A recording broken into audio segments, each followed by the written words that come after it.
In part one of the seventh day, Hal Holbrook and guest experts faced the issues of origins. Are we the unplanned and accidental result of evolution through natural selection? Or are we the handiwork of a supreme being?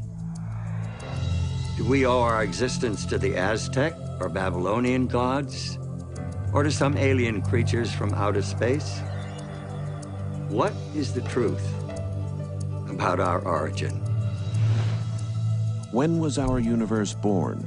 How did the stars find their places?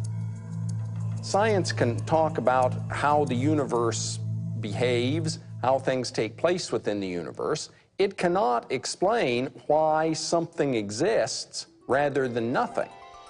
By the word of the Lord were the heavens made, and all the host of them by the breath of his mouth. And on the seventh day God ended his work which he had made, and he rested on the seventh day. God creates the entire world in 6 days, and then he rests on the Sabbath. The Sabbath is, though, a creation in and of itself, because what it does is put the rest of the 6 days in perspective. The commandment to observe the Sabbath every seventh day, the longest of all the 10 commandments, was preserved with the other 9 on stone tablets and placed in the Ark of the Covenant. Individuals today are in great need of finding a sanctuary in time, which is what the Sabbath is. Pope John Paul II, in his apostolic letter Dies Domini, suggests that the Sabbath recalls that the universe and history belong to God. In more than 100 ancient and modern languages, the seventh day of the week was named Sabbath, or its equivalent. As we increase our knowledge of the past, as we unravel its mysteries, the outlines of our history become more and more distinct. From caves and burial sites, from stony cliffs that were once cities and towns, from the wrecks and ruins of long-lost tribes and nations, there emerge new clues to broaden our understanding of the human story. From the records of extinct civilizations and societies, and from the volumes of ancient literature, archaeologists are continually adding to the picture. There is a day that sets the weekly structure of time and binds the human family to its beginnings, the seventh-day Sabbath that links us to the Creator. And now, part 2 of the seventh day, Revelations from the Lost Pages of History.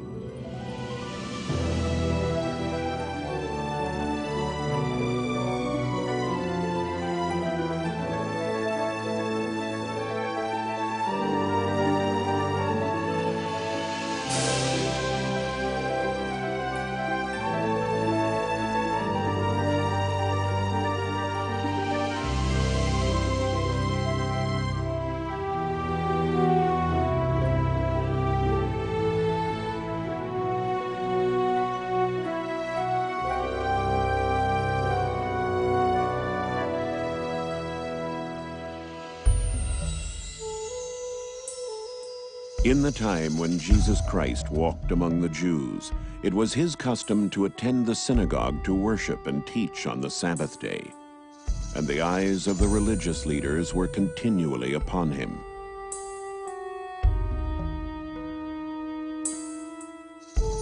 Some of the rabbis of his day argued with him over the proper way to observe the Sabbath. They waited to see if he would heal people on the holy day, so they might accuse him of breaking the Sabbath.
Hello, I'm Hal Holbrook. Welcome to part 2 of the 7th day, Revelations from the Lost Pages of History. What Jesus Christ did on that Sabbath 2,000 years ago was revolutionary indeed. By healing on that day, he won the hearts of the common people. This placed him in direct conflict with the Jewish leaders. By claiming himself to be the Lord of the Sabbath, he challenged their spiritual authority. A challenge that eventually led to his infamous trial and death on the cross.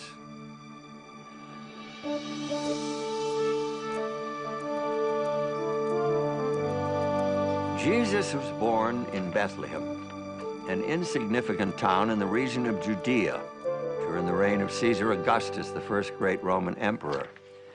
At that time, the Roman Empire held within its borders scores, if not hundreds, of religions and cults. From Zoroastrianism in Persia to the mystery cults of Greece to the Druidism of Celtic Britain. Secret initiations and fertility rites were common, and so was belief in astrology. The Romans themselves admired the religion and culture of Greece. They adopted Greek gods and blended them into their own religions. The result was a mixture of ancestor worship, emperor worship, and sun worship, a religion that included not one god, but many.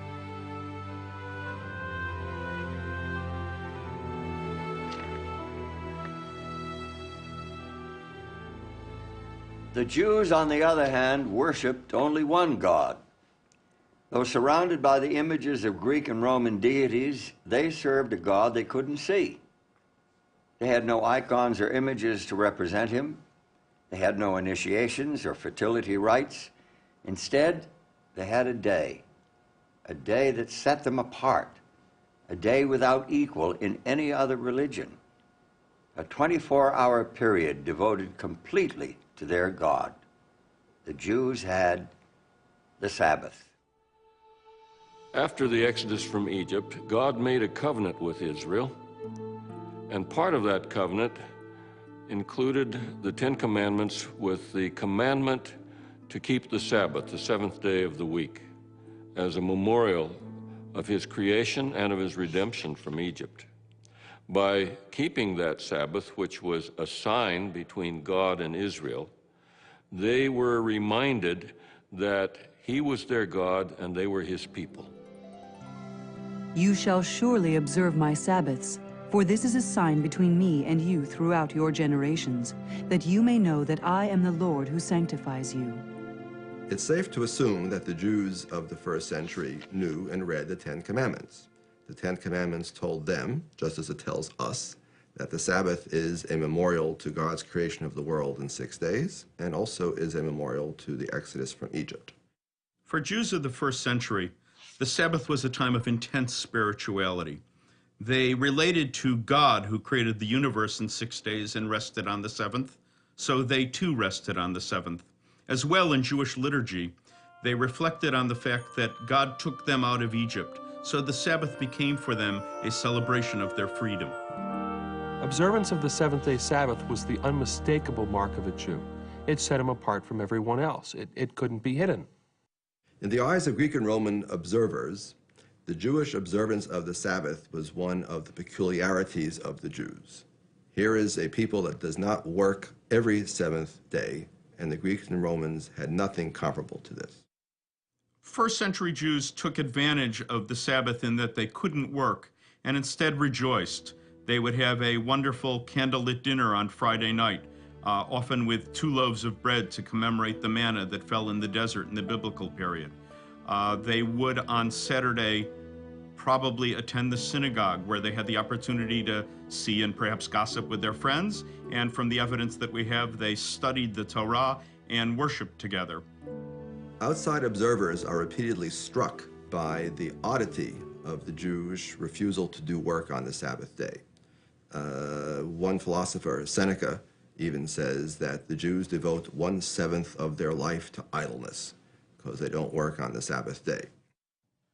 When Jesus arrived on the scene, the Sabbath was being crushed under the weight of arbitrary rules and regulations. The rabbis had turned Sabbath keeping into a meticulous science, devoid of meaning and joy. In the first century, Sabbath observance was a series of don'ts. They forbade the tying or untying of a knot, Cooking, writing more than one letter of the alphabet, the carrying of any burden, including something you might put in your pocket. and a lot of the day-to-day kind of work, like preparing skins and hides and the things that you would need for subsistence. They forbade the kindling of a fire or the extinguishing of a fire. And they forbade travel of more than 2,000 cubits beyond your dwelling place. 2,000 cubits would be about 4,000 feet. The Jewish way of Sabbath keeping was very legalistic. You couldn't move, you couldn't do anything.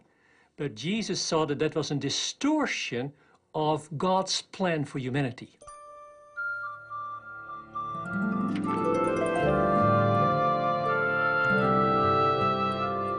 By healing the man with the withered hand, Jesus showed the true spirit of the Sabbath. He rejected the rabbis' rules. He kept the Sabbath as taught in the ancient Hebrew scriptures. According to the Gospel of Luke, it was Jesus' custom to go into the synagogue and worship on the Sabbath day. He did keep the Sabbath, but he did not keep it according to the rules laid down by the Pharisees. In fact, he said the Sabbath was made for man and not man for the Sabbath, whereas the Pharisees had said that the Sabbath was made only for Israel, and in fact, Israel was made for the Sabbath so that the Lord would have someone on earth to keep the Sabbath. When Jesus declared that the Sabbath was made for man, he was teaching a radical, disturbing concept. No wonder he provoked such strong opposition from the Jewish leaders.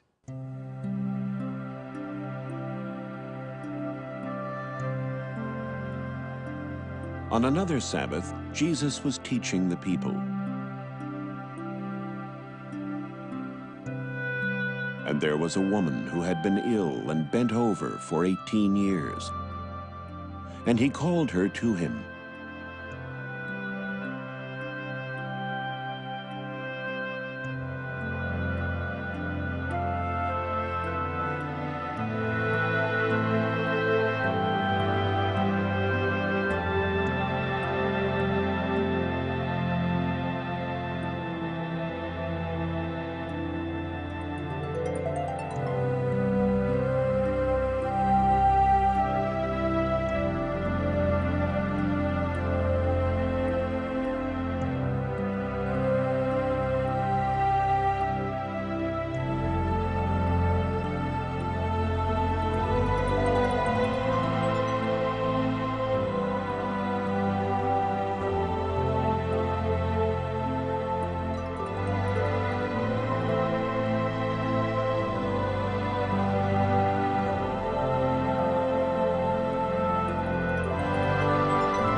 Religious leaders were angry with Jesus for healing on the Sabbath, and they continued to conspire against him.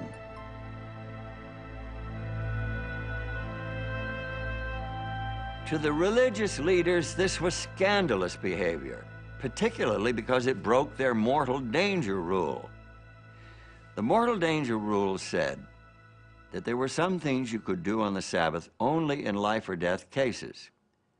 You could save someone whose life was in danger, but you could not heal a chronically ill person on the Sabbath. That would have to wait for another day. But Jesus didn't want to wait another day.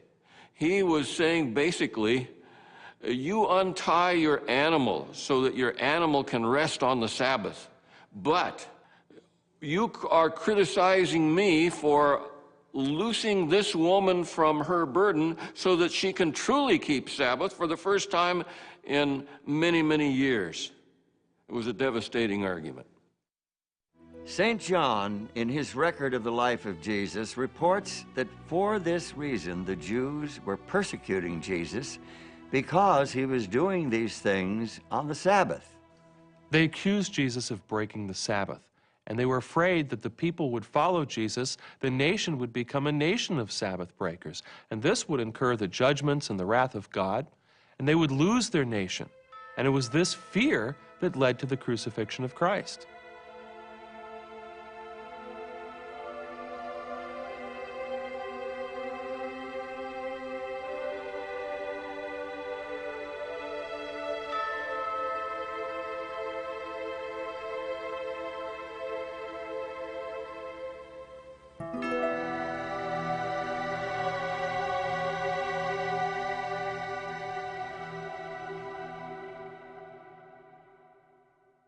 Some have suggested that the Sabbath of the Ten Commandments lost its significance with the life and death of Jesus, that somehow he did away with the Sabbath. When he said the Sabbath was made for man and not man for the Sabbath, he could have said the Sabbath was given to Israel and is no longer necessary for people other than Israelites to keep, and maybe not even Israelites. He had all kinds of opportunities to say, the Sabbath isn't important, let's get rid of the Sabbath. But instead, all the controversies that he had with the Pharisees were not about whether the Sabbath should be kept, but how it should be kept. If ever there was a question about how to keep the Sabbath, Jesus gave the answer. The answer was the authority of the sacred scriptures, not following the human laws and traditions. The human had so encrusted the Sabbath, you could hardly see the real thing. Jesus cut through that to the heart of the Sabbath, which is a relationship between a loving creator and people. And so Sabbath, away from the secular activities, could be a day of action, a day of concern for your fellow beings, a day for fellowship, a day to spend more time with God, your family, your neighbors, your friends. Many devout Christians are surprised to learn that their own weekly day of worship is based on church rules and traditions, and not on the sacred scriptures. Some believe the Bible teaches that Jesus purposely violated the seventh-day Sabbath in order to make way for a new Christian day of worship. This idea lacks both biblical and historical support. Jesus didn't break the Sabbath of the Ten Commandments. What he did was to defy human customs and traditions, and by doing that, he showed what the biblical Sabbath keeping, the true Sabbath keeping, really was. Jesus Christ broke the Sabbath free from the traditions that had made it a rigid formality, and he restored its true purpose as a celebration of man's relationship with his fellow man and with his Creator.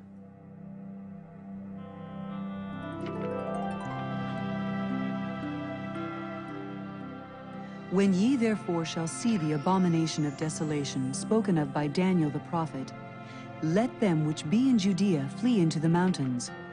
But pray ye that your flight be not in the winter, neither on the Sabbath day. With those words, Jesus pointed to a frightening prediction from the Old Testament prophet Daniel. But why would he tell the people to pray that they wouldn't have to escape on the Sabbath, unless he expected them to still be keeping the Sabbath holy?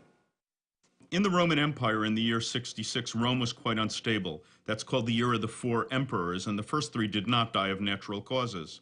So the Jews, an eastern province of the Roman Empire, thought that this was actually a good time to take advantage of Roman instability to press forward for their own freedom from Roman oppression.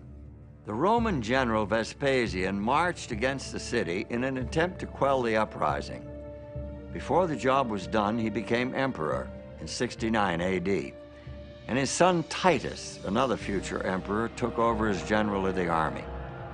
Titus laid siege to the city, and finally in 70 AD, the Roman army broke through the defenses, ravaged the city, and completely destroyed the temple. An early church historian reports that the Christians of Jerusalem remembered the warning of Jesus and escaped before the city fell to the Romans. This story is an obvious intersection of history and prophecy.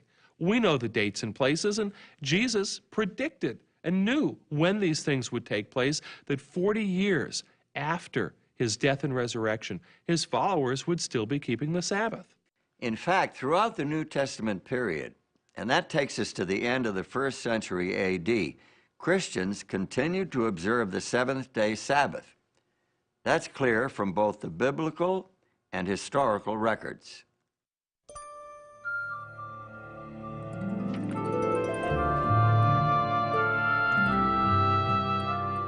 The early Christians saw the relation to Judaism not as a kind of a discontinuity, but as a progression. In fact, their religion was the fulfillment of all the hopes and expectations of the Old Testament. Christians did not see themselves as a new religion. They believed that they were Jews. They were the true Israel. They were the children of Abraham. If they were Gentiles, they were the children of Abraham by faith. One thing that Jews and Christians shared was an idea that God acts in history, that he acted at Sinai, at the Exodus, at creation, and the record of those actions is in the Hebrew Scriptures. The belief in the one God, a personal God, a loving creator and relationship with his creatures, this was at the heart of both Jewish and Christian theology. It was also at the heart of the experience of Sabbath keeping for them as a relationship with a loving creator. But for Christians, the life and death of Christ added a new dimension, a new reason for Sabbath keeping.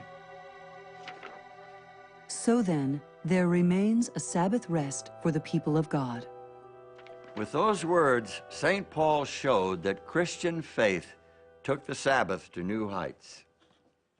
With the death and resurrection of Jesus, Christians had a new hope, a hope of deliverance from a world of sin. And the Sabbath, originally the memorial of creation, now also commemorated salvation and the spiritual peace that it brings.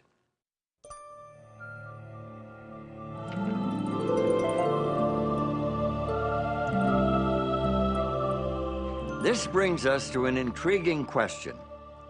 If the 1st century Christians observed the Sabbath of the Old Testament, the seventh-day Sabbath of creation and the fourth commandment, why do most Christians today observe Sunday? When did the change from Saturday to Sunday take place? Does the biblical record provide any clue? The first 4 books of the New Testament are among the oldest Christian documents. St. Mark wrote his book first, a report on the life of Christ. That was 55 AD or later. The writings of Saints Matthew and Luke probably date to sometime between the late 60s and AD 80.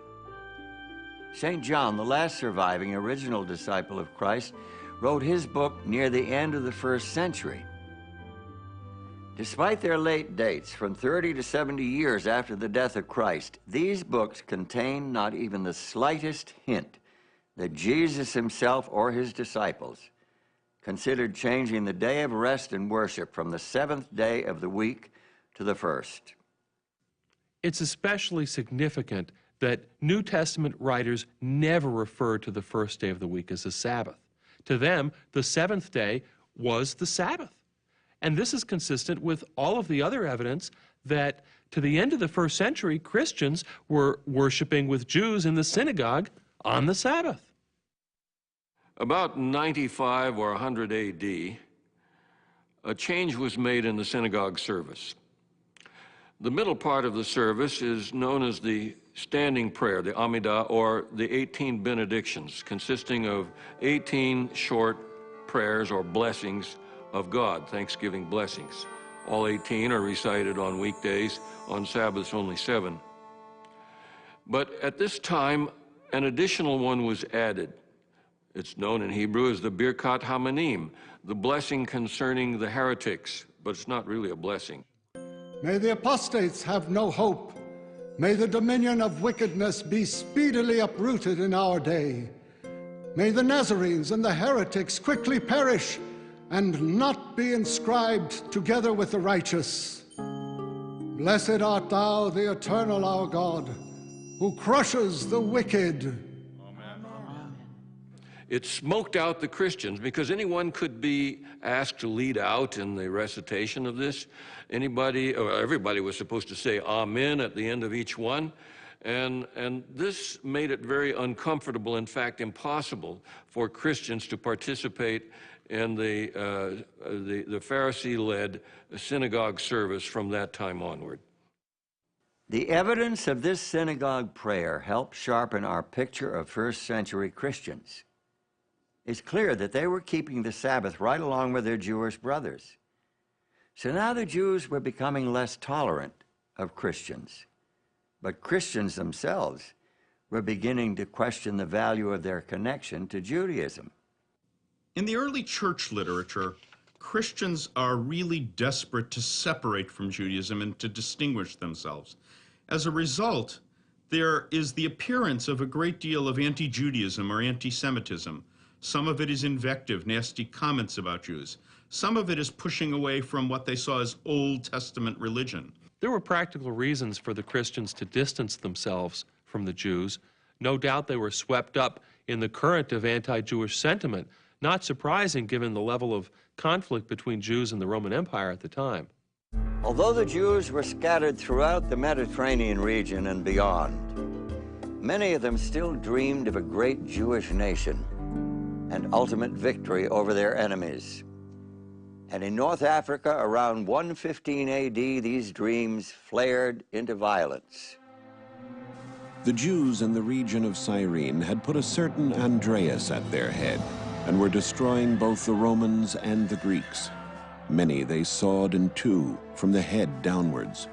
Others they gave to the wild beasts, and still others they forced to fight as gladiators. In all, 220,000 persons perished. In Egypt, too, they perpetrated many similar outrages, and in Cyprus. Dio Cassius. A few years later, in 132, Jewish opposition to imperial authority exploded into another violent revolt. This time, it was in Jerusalem. Our ancient sources give us two reasons for the Bar Kokhba uprising. First, a prohibition by the Roman Emperor Hadrian, a prohibition against circumcision. Jews would no longer be allowed to practice circumcision. Second, the decision by the Emperor Hadrian to rebuild Jerusalem as a pagan city, the city of Aelia Capitolina. Imperial forces finally crushed the rebellion in 135. Hadrian banned Jews from Jerusalem and prohibited Sabbath keeping and other Jewish rites of religion. So there was strong anti-Jewish sentiment throughout the Roman Empire. Jews were the enemy. Christians didn't want to be associated with the Jews and thought of as the enemy. And the easy way to disassociate themselves was to renounce the Sabbath, which was a mark of Jewishness. So where and when did Christians first begin to observe an alternate day of worship? The lost pages of history lead us in a surprising direction.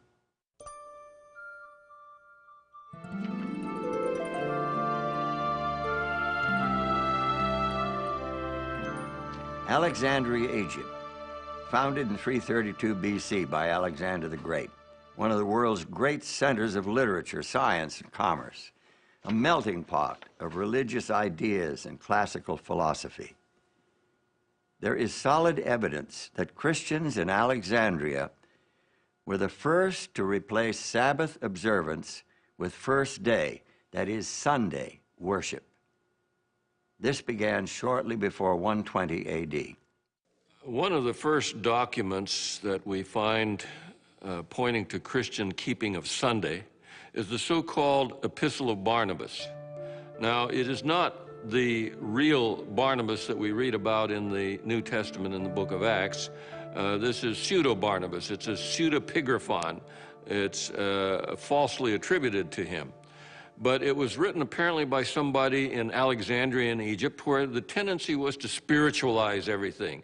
And that's what this Epistle of Barnabas does. It doesn't take anything literally. Barnabas believes that the Hebrew Scriptures is a gift to those who truly understand it. But he thinks the ones who understand it will not take it literally, but will understand it in a metaphorical or spiritual sense. Barnabas claims that he and his followers are observing the 8th day of the week, the day after the Sabbath, obviously Sunday. He condemns Judaism and everything associated with it, including observance of the seventh-day Sabbath. The Barnabas letter is the first evidence of Sunday being promoted as the Christian day of worship. But to find the real heart of the pro-Sunday movement, we have to shift our focus from Alexandria westward to the heart of the Roman Empire. It is in ancient Rome that we find the first description of early Christian Sunday keeping. It comes from Justin Martyr, a convert to the new faith. But Sunday is the day on which we all hold our common assembly, because it is the first day on which God, having wrought a change in the darkness and matter, made the world. And Jesus Christ, our Savior, on the same day, rose from the dead. Early Christian Sunday keepers needed a theological justification for keeping the first day of the week, and they found it in linking the first day to the first day of creation. In doing that, they were denying the authority of Christ, who declared himself to be Lord of the Sabbath, the seventh day of creation week.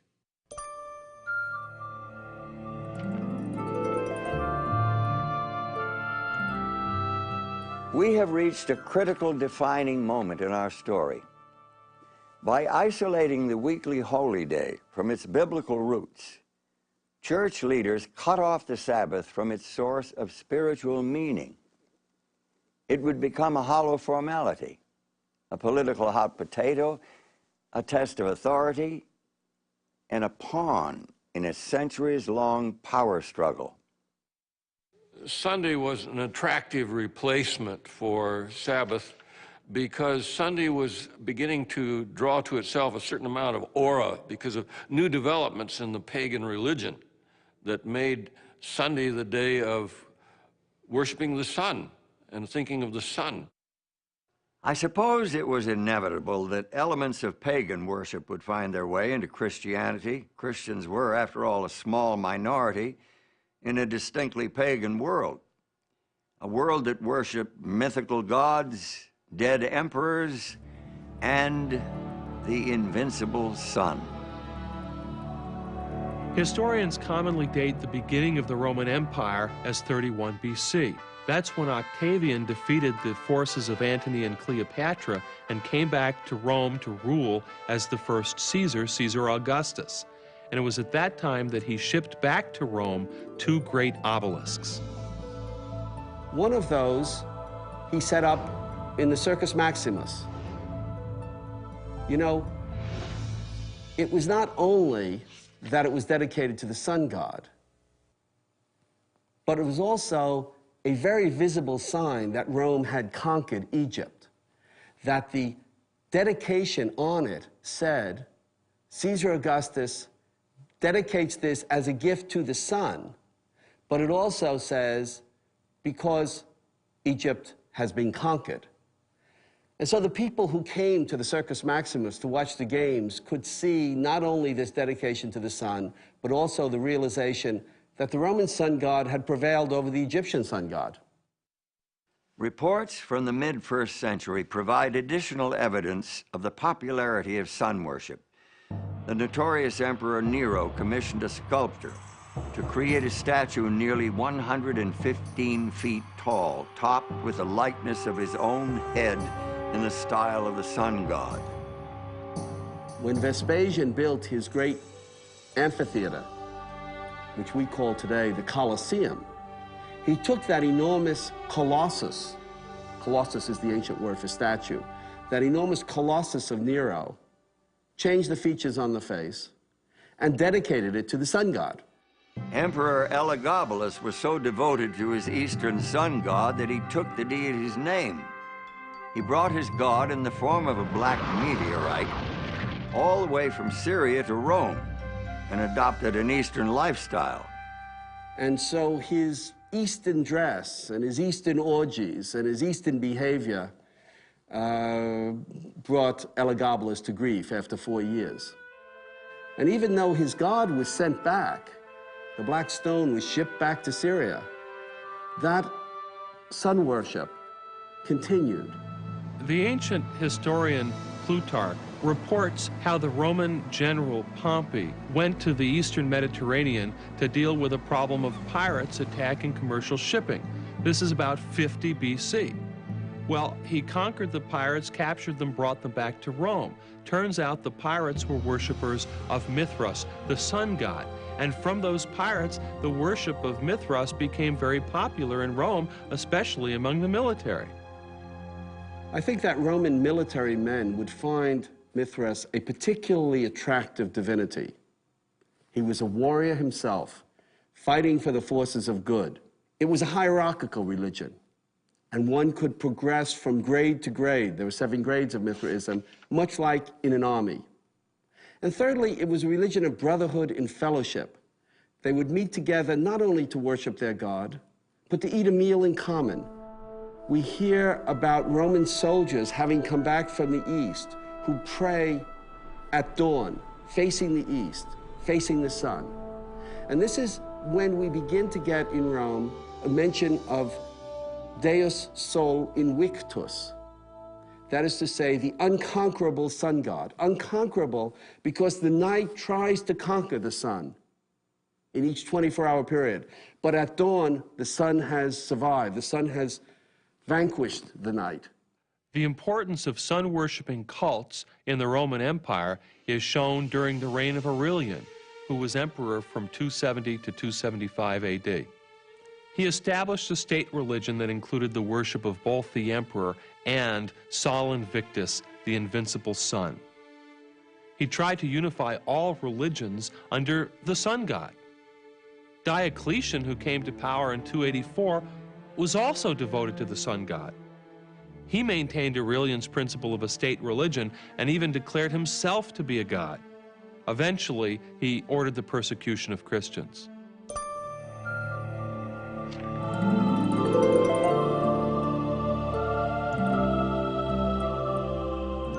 To some Christian leaders, it made sense to take advantage of the popularity of Sunday, especially since Sunday observance would make Christianity more attractive to the pagans who already worshiped the sun on that day. For example, the Roman Emperor Constantine was, like Aurelian and Diocletian before him, a worshiper of the sun. He was the first emperor to profess belief in Christianity. It was during a crusade against his rivals that he was supposedly converted to Christianity. Sympathetic biographers claim that before a climactic battle near Rome, Constantine saw a vision of a flaming cross in the sky. He credited this vision with his subsequent victory and declared himself to be a Christian. Historians debate whether or not Constantine's conversion was genuine, since he maintained his pagan superstitions throughout much of his reign. He consented to baptism only as he lay on his deathbed. Still, his reign did mark a dramatic turning point in the history of Christianity. In 313, with the agreement of his co-emperor Licinius, he effectively legalized the Christian religion. The reign of Constantine the Great forms one of the epochs in the history of the world. It is the era of the dissolution of the Roman Empire, the commencement, or rather consolidation, of a kind of Eastern despotism with a new capital, a new constitution, and finally, a new religion. Was Constantine converted to Christianity, or was it the other way around? Who knows? But what's important to us today is that what emerged was a different kind of church, a different kind of state. In fact, the two were so blended together, it was hard to see where one ended and the other began. It seems that Constantine's personal religion was a mixture of Mithraic sun worship and Christianity. According to his Christian biographer, Eusebius, he taught all his armies to zealously honor the Lord's Day, Sunday, referring to it as the day of light and of the sun, distinctly pagan terminology. Take a look at this passage from his famous Sunday Law of AD 321. On the venerable day of the sun, Let the magistrates and people residing in cities rest, and let all workshops be closed. In the country, however, persons engaged in agriculture may freely and lawfully continue their pursuits. The first law requiring people to celebrate on Sunday and rest on Sunday was a law promulgated by the Emperor Constantine in the year 321. And he does it without any reference to Christian theology or Christian ideas. He says to abstain from labor on the venerable day of the sun, which is an allusion to the fact that sun was becoming more and more the object of worship. So the first Sunday law requiring people to keep Sunday had no Christian flavor at all. Although Constantine promoted Christianity and built many, many Christian churches, he closed very few pagan temples. And we have a Roman calendar from the year 354, that's about 17 years after the death of Constantine, which has 4 separate festivals each year to the sun god. It shows that the sun god survived not only Constantine, but into the reigns of his immediate successors.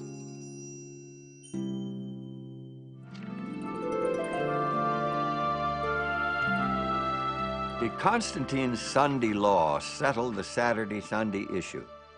Not according to the records from the ancient city of Laodicea, where church leaders met near the middle of the 4th century.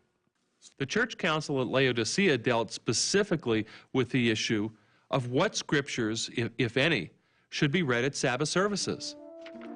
The Gospels are to be read on the Sabbath, that is, Saturday, with the other scriptures. The fact that the council addressed this issue is irrefutable proof that Christian church members were still attending worship services on the 7th-day Sabbath. Remember, this is more than 300 years after Christ. But there's more. Christians must not Judaize by resting on the Sabbath, but must work on that day, rather honoring the Lord's day, and if they can, resting then as Christians. But if any shall be found to be Judaizers, let them be anathema from Christ. What did the council mean by Judaizers? Judaizers were those Christians who did not work on Sabbath, like the Jews. Church leaders wanted everyone to work on Sabbath and to refrain from work on the first day of the week, which they now called the Lord's Day. And this was consistent with the Sunday law enacted by the Emperor Constantine. In spite of the popularity of sun worship and the Sunday laws of emperors, many Christians continued to worship on the 7th-day Sabbath. In fact, Christian churches that abandoned the Sabbath were in the minority. For although almost all churches throughout the world celebrate the sacred mysteries on the Sabbath of every week, yet the Christians of Alexandria and at Rome, on account of some ancient tradition, have ceased to do this.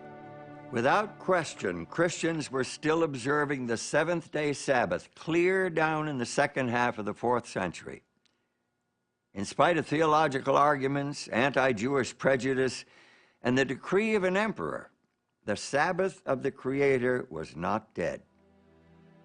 The succeeding centuries saw the Sabbath at the heart of controversy between popes and patriarchs. The weekly day of rest and worship became a test of church authority and a sign of submission to the sovereignty of a new kind of religious government. It became a major cause of the great rift that divided the Christian church for 900 years. More about that when we return with part 3 of the 7th day.